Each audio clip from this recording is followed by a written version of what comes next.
به احتمال زیاد یه هدفی داری که اگه بخوایم واقعی بین باشیم میدونی که به صورت روزانه باید چه کارهایی رو انجام بدی که بهش برسی. شاید برنامه دقیق و منظم نباشه، اما میدونی که چه کارهایی تو یه قدم به هدفت نزدیکتر میکنن. ممکنه حتی براشون برنامه بریزی، اما چرا برنامه رو انجام نمیدی؟ منم دقیقاً جایی که تو الان ایستادی رو تجربه کردم. یه لیست از کارهایی که میدونستم باید انجامشون بدم و منو به هدفم میرسونن، اما یه مشکلی بود. نمیدونستم که کی، کجا و چه جوری باید انجامشون بدم. این باعث شده بود که کارا بیفته برای روزهای بعدی درجا بزنم و راستش خیلی حس خوبی هم به خودم نداشته باشم. اگه تو همین تجربه رو داری، میخوام بهت بگم که من توی مسیر رشد فردی کلی تکنیک فردی و کارهای عملی یاد گرفتم، اما مهمترین و ارزشمندترین چیزی که برای این موضوع به خصوص یاد گرفتم برنامه‌ریزی اصولی روزانه بود که امروز میخوام بهت یادش بدم. سلام بچه‌ها، چطورین؟ من حنانم و به چنل من خیلی خوش اومدید.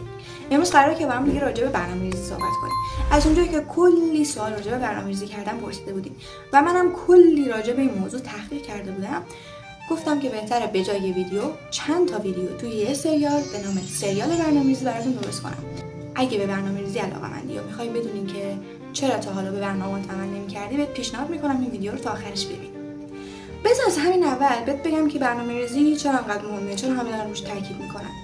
من خودم ورژن چند سال پیش من خیلی به برنامه‌ریزی اعتقادی نداشتم، دقیقاً برخلاف الان، و میگفتم که برنامه‌ریزی منو محدود میکنه، برنامه‌ریزی به درد من نمیخوره، من ترجیح میدم که با حس و حالم پیش برم، من شاید نخوام اول صبح فلان درسو بخونم، فلان کارو انجام بدم، هر موقع حالشو داشتم پیش برم. راستش این تا وقتی که من یه زندگی عادی داشتم، یعنی یه دانش آموز بودم، بعضی وقتا فیلم می‌دیدم یا نقاشی می‌کردم و فقط می‌خواستم تکلیف مدرسه رو حل کنم، کافی بود. اما وقتی که خواستم وارد بازی بزرگتری بشم، بازی کنکور، و لازم داشتم که وقتم رو درست مصرف کنم، دیگه جواب نمیداد. من میدیدم دوستان که برنامه داشتن انگار روزشون 24 ساعت نبود، کلی کار تو روزشون انجام میدادن، در حالی که من به خودم میومدم غروب شده بود و نصف کارام هم مونده بود برای فردا، که احتمالاً تو هم درک میکنی چی میگم. حالا تو هم اگه از وضعیت الان راضی هستی و نمیخوای تغییر بکنی، به برنامه‌ریزی نیازی نداری، اما اگه دنبال پیشرفتی و میخوای زمان درست‌تر و مفیدتر استفاده کنی، پیشنهاد میدم این ویدیو رو تا آخر نگاه کنی. اول ویدیو میخوام تو رو با برنامه‌ریزی آشتیتون بدم و بهت بگم که چرا تو مسیر رشد فردی و پیشرفت برنامه‌ریزی بهترین دوستته.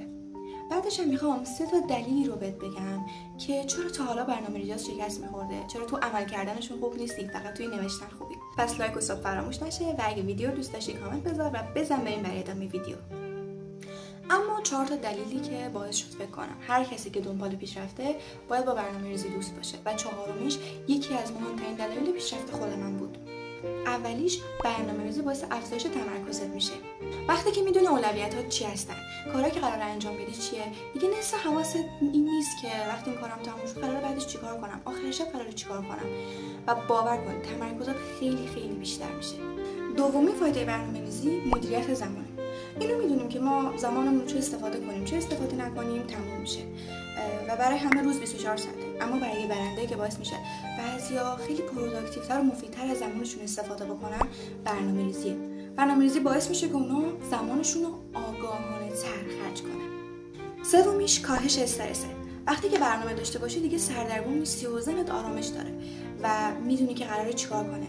همچنین مطمئنه که اگه برنامه خوب پیش بره تا آخر روز به همه کارهایی که باید انجام بده میرسی.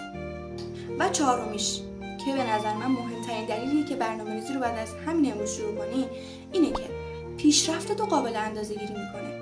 تو آخر هر روز با تیک زدن برنامه تو چک کردن میتونی ببینی که چقدر پیشرفت داشتی و قدم‌ها توی مسیر برای تو مشخص میشه. همچنین میتونی بعد یه مدتی شکستا، نقطه ضعف‌ها، پیشرفتاتو ببینی. تو این بخش برنامه‌ریزی مثل یه نقشه راه واسه تو عمل میکنه که رایگان شخصی فقط برای خود تو بهت نشون میده که تا حالا چیکار کردی و در آینده قراره چیکار کنی. اما حالا که قانع شدی اوکی برنامه‌ریزی خوبه و منم بهش نیاز دارم، بریم 3 تا نکته مهم که اگه بهشون توجه نکنی ممکنه همون دلایلی باشن که تا الان فقط توی نوشتن برنامه خوب بودی، نه عمل کردنشون. که سومیش هم مهمترین نکته برنامه‌ریزیه که من ندیدم کسی بهش اشاره کرده باشه تا حالا. اولین نکته مهمی که خودم طی مدتی که برنامه‌ریزی می‌کردم، آزمون و خطا می‌کردم، تجربهش کردم، اینه که شناخت خودت خیلی مهمه. اینکه ذهن تو بشناسی، انرژی تو بشناسی، چه موقع‌هایی از روز انرژیت بیشتره یا چه کارهایی برای تو سخت‌ترن، بعد از چقدر درس خوندن یا کار انجام دادن نیاز به استراحت داری. و از اون مهمتر حاشیه‌ها و حواس پرتی‌ها تو بشناسی. اونا دزدای تمرکز تو هستن که مثل سرعتگیر عمل میکنن و سرعتتو میارن پایین. همچنین شناخت انگیزه‌هات هم خیلی مهمه. مثلا برای من وقتی که آخر روز برنامه‌هامو تیک میزنم و میبینم که بیشترشون انجام شده، یه انگیزه خیلی زیاد ایجاد میکنه که روز بعد بهتر عمل کنم. اما دومین دلیلی که باعث میشه نصف برنامه‌های ما تیک نخوره، تایم بلایندنس یا کوری زمانیه. این چالش به مشکل ما در تخمین زمان کارها برمیگرده. بر اساس مطالعات روانشناسی مثل تحقیقات دکتر فیلیپ زیمباردو، مغز ما خوشبینانه زمان رو تخمین میزنه. ما وقفه ها و حواس پرتی ها رو حساب نمی کنیم. همچنین وسط راه که افت تمرکز داریم یا خسته میشیم و باعث میشه که فرایند کنتر از شروعش پیش بره رو هم حساب نمی کنیم. و همه اینا باعث میشه که توی تخمین زمان اشتباه کنیم. مثلا برای درس خوندن میذاریم که 2 ساعت یه پارت درسی رو میخونیم، اما یا میبینیم 3 ساعت طول میکشه یا حتی زودتر تموم میشه و این باعث میشه که تو برنامه‌مون بی‌نظمی پیش بیاد و نصف کارا بره برای روز بعدی. اما راه حلی که منو از این چالش نجات داد چی بود؟ خیلی ساده، فقط کافیه که زمان کارها رو اندازه بگیری و اونا رو یادداشت کنی. همچنین میتونی کارها رو خردتر کنی. یعنی چی؟ یعنی به فرض مثال اگه قرار 2 ساعت زیست بخونی، میتونی اون رو به پارت‌های مختلف تقسیم کنی. مثلا 1 ساعت میخوام ویدیوی زیست ببینم، نیم ساعت میخوام تستاشو بزنم، 15 دقیقه میخوام تستا رو با پاسخنامه چک بکنم و 15 دقیقه هم مرور کنم درسو. اینطوری وقتی به زمانهای کوچک تقسیمش میکنی، میبینی که دقیقاً چقدر قرار از تو زمان بگیره. از تکنیک زمان سنج برعکس هم میتونی استفاده بکنی. اینطوری که مثلا 60 دقیقه یا 90 دقیقه تایمر میذاری و به جای اینکه ببینی چقدر قرار زمان بگیره، تو به مغزت القا میکنی که توی این 60 یا 90 دقیقه باید این مبحث یا این کار رو تموم بکنی. اینطوری به مغزت یاد میدی که توی محدودیت زمانی خودش رو وقف بده، یه جورایی مثل همون اثر پارکینسون. اما سومین نکته‌ای که باعث میشه تو به برنامه‌ریزی عمل نکنی و من ندیدم که خیلی بهش اشاره کنم، مخصوصا توی کامیونیتی فارسی، اونم اینه که موقعی که برنامه میریزی انسان بودنت رو هم در نظر بگیر. ببین خیلی راحته که شما بعد این ویدیو برین یه دفتر بیارین و شروع کنین به نوشتن برنامه و ابر انسان ترین ورژن برنامه‌ای که میتونین بنویسین رو برای خودتون روی کاغذ بیارین.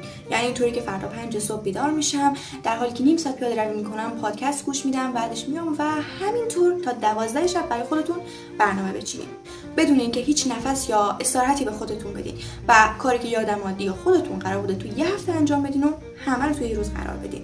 البته تقصیر شما هم نیست. خیلی از پادکست‌ها، یوتیوبرها یا سوشال مدیا به ما القا کرده که برنامه‌ای که می‌نویسیم باید از اول خوب و عالی باشه. اما قراره تو قدم به قدم به اون مرحله برسی. اینکه تو برای هر ساعتت برنامه داشته باشی و منظم باشه اصلا اشکالی نداره، اما به نظرت برای کسی که اول راه منطقیه؟ راستش این موضوع خودم هم تجربه کرده بودم. وقتی که قرار بود دوباره شروع بکنم، می‌مدم یه برنامه سنگین و عالی برای خودم می‌چیدم. راستش اصلا عالی نبود. بعد از چند روز شکست پشت سر هم ناامید می‌شدم. به خودم برچسب اهمال کار بودن یا تنبل بودن می‌زدم و میگفتم اصلا برنامه‌ریزی واسه تو نیست، دیدی که نتونستی، این چیزا به تو نیومده. اما دوست دارم تو این تجربه داشته باشی. بعد بهت پیشنهاد میدم که آروم آروم با توجه به کارهایی که روزانه میتونی انجام بدی برنامه‌تو بچینی. همچنین یه سری باکس خالی بذار. این کاریه که خودم هم انجامش میدم، اینطوری که 2 تا باکس خالی 1 تا 2 ساعته توی برنامه‌ت داشته باش. اگه که به کارات نرسیدی خیال راحتی که اون باکس‌های زمانی رو داری که توشون جبران بکنی. حتی اگه کاراتو انجام دادی میتونی برای استراحت یا تفریح ازشون استفاده ببری. اینا نکته‌ای بودن که به من کمک کردن برای برنامه‌ریزی کردن به یه روتین برسم و هر روز توی مسیر رشد فردی بهتر بشم. البته توی ویدیو بعدی قرار بهتون بگم که چجوری خودتون به یه فرمول شخصی برای برنامه‌ریزی برسین. همچنین قراره که برنامه‌ریزی کنکورمو بهتون نشون بدم و بگم که بدون هیچ مشاوری چجوری خودتون برنامه‌ریزی بکنین واسه درس و دانشگاه و مدرسه و کنکور و موفق بشین. پس اگه تا اینجای ویدیو دوست داشتی خیلی خوشحال میشم که حتما برام کامنت بذاری و چنل رو سابسکرایب کنی، لایک هم یادت نره. و مثل همیشه دنیا پر از عجایبه، چرا تصمیم نمیگیری جزئی از عجایبش باشی. خدافظ.